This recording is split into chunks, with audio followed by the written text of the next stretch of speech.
नमस्कार। Post office की एक स्कीम है जो आजकल काफी चर्चा में है, नेशनल सेविंग सर्टिफिकेट, या जिसे हम सब एनएससी के नाम से जानते हैं। तो चलिए आज इसी पर विस्तार से बात करते हैं। पर सवाल ये है कि क्या ये वाकई मुमकिन है? जी हाँ, बिल्कुल हो सकता है। और ये कमाल है एक सरकारी स्कीम का जो कम रिस्क पर काफी अच्छा रिटर्न देने के लिए जानी जाती है। आज हम इसी के काम करने का तरीका समझेंगे। तो जो सवाल हमने शुरू में पूछा था उसका जवाब है नेशनल सेविंग सर्टिफिकेट। ये भारत सरकार की एक ऐसी स्कीम है जिसका मकसद ही छोटे और मीडियम इनकम वाले इन्वेस्टर्स में बचत की आदत को बढ़ावा देना है। आज हम क्या क्या जानने वाले हैं?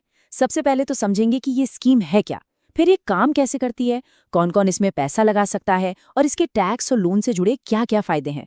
और हाँ, आखिर में ये भी देखेंगे कि इसमें शुरुआत कैसे करें। तो सबसे पहले कुछ बेसिक बातें जान लेते हैं।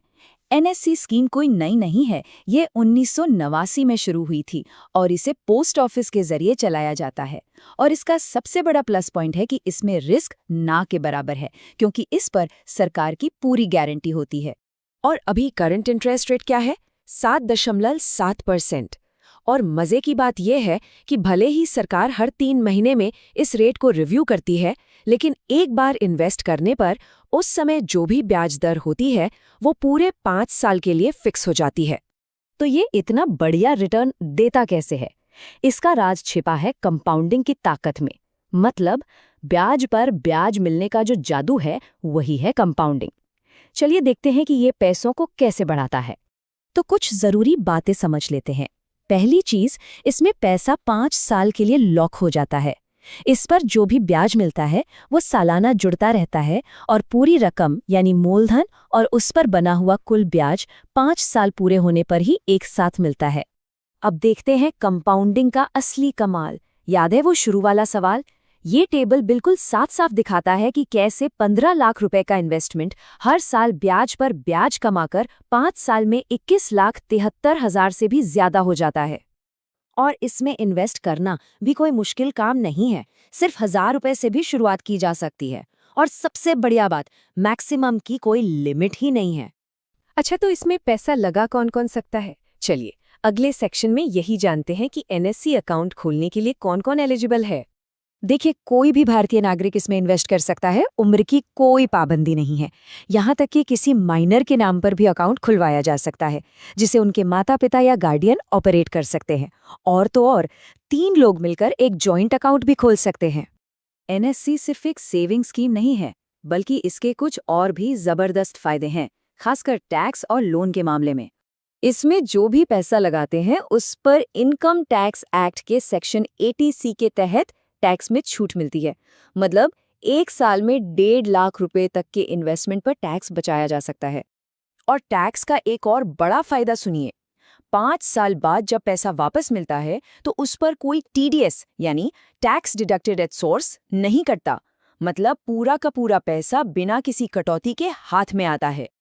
अच्छा, एक सवाल मन में आता है, मान लीजिए कभी इमरजेंसी आ गई, तो क्या इस इन्वेस्टमेंट का कोई और इस्तेमाल हो सकता है, जैसे कि लोन लेने के लिए? हाँ, बिल्कुल। एनएससी का जो सर्टिफिकेट मिलता है ना, उसे किसी भी बैंक में सिक्योरिटी या कोलैटरल की तरह रखकर उसके बदले लोन लिया जा सकता है। ये एक बहुत ही काम का फीचर है। बस एक बात ध्यान रखनी है, ये सुविधा पोस्ट ऑफिस में नहीं, सिर्फ बैंकों में मिलती है। अब जरा इसके कुछ जरूरी नियमों को भी समझ लेते हैं, खास तौर पे पैसे निकालने से जुड़े नियम, ताकि पूरी पिक्चर क्लियर हो। हाँ, एक बात गांठ बांधने वाली है, एनएससी में 5 साल का एक स्ट्रिक्ट लॉक इन पीरियड होता है। मतलब इस टाइम से पहले पैसा निकालना लगभग नामुमकिन है। कहने का मतलब ये है कि नॉर्मल सिचुएशन में तो 5 साल की अवधि पूरी होने से पहले इस खाते से पैसे नहीं निकाले जा सकते। लेकिन हाँ, कुछ बहुत ही खास और रेयर केस में इसकी इजाजत है, जैसे कि खाता धारक के निधन पर, या फिर अगर बैंक जैसी संस्था इसे जब्त कर ले, या फिर कोर्ट का कोई ऑर्डर हो।